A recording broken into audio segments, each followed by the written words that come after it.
A leftist professor says she's leaving UT Austin. It's April 19th, 2024, and these are your headlines.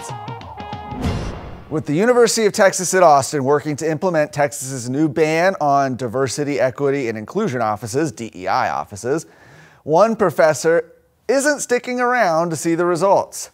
Jennifer McLaren's an assistant professor of radio, television, and film at the Moody College of Communication. Her current course offerings include screening race, gender and media culture, feminist media studies, and gender and race in sports media.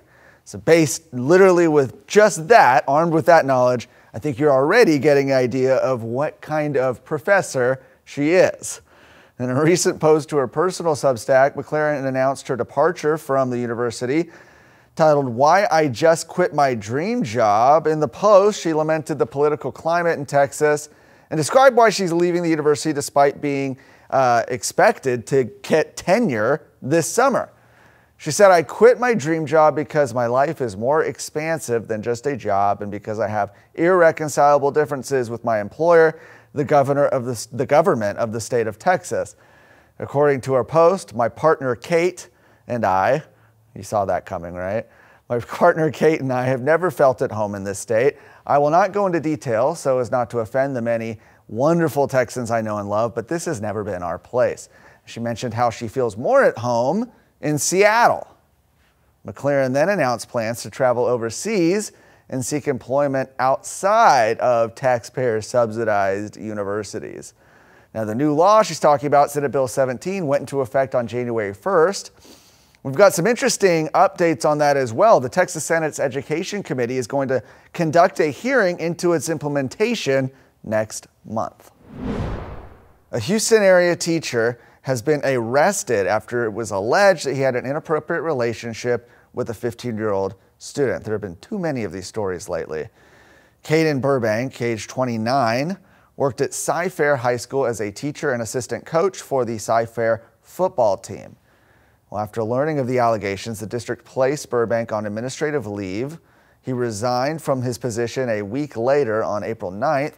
The same day he resigned, he was booked into the Harris County Jail on one charge of an improper relationship with a student. He's currently being held on a $60,000 bond with an upcoming court date on April 26. According to court documents, Burbank had a sexual relationship with a 15-year-old student beginning in February.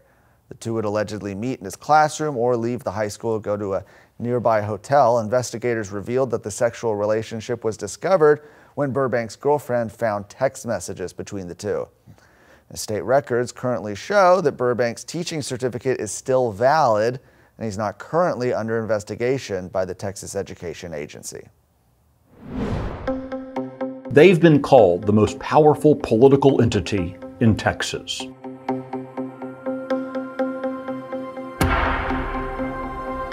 They are the 800-pound gorilla in every campaign.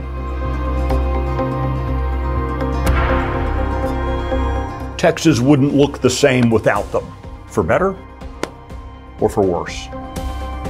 So I'm traveling the state to find out who they are, why they started, and what they're now doing to Texas.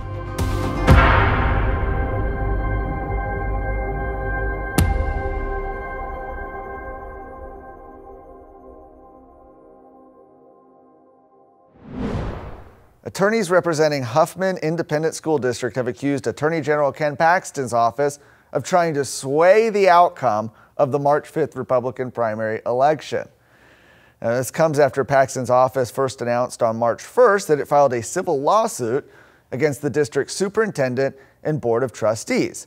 The lawsuit was in response to a leaked audio recording of Superintendent Benny Swallow encouraging school staff to vote for the Sweet 16 anti-school choice Republicans that were facing challengers in that primary. Now, in a legal filing earlier this week, Huffman ISD says that the potential election interference committed was the result of the AG's lawsuit, not the superintendent's actions. They said the Attorney General filed this lawsuit as a politically motivated publicity stunt to help turn out anti-public education voters in advance of the Republican primaries. That's the filing from the district's outside attorneys. Also claims that Swallow did nothing more than provide, quote, several factual statements about the current state of public school funding. However, a transcript of his comment shows that he went further than that, even instructing the district's communications director to create a list of the 16 anti-school choice Republicans and to, quote, hand out to our staff. And the school district requested that the state district court in Harris County deny the prosecutor's plea for a temporary injunction on electioneering and political advertising and to dismiss the case on its merits.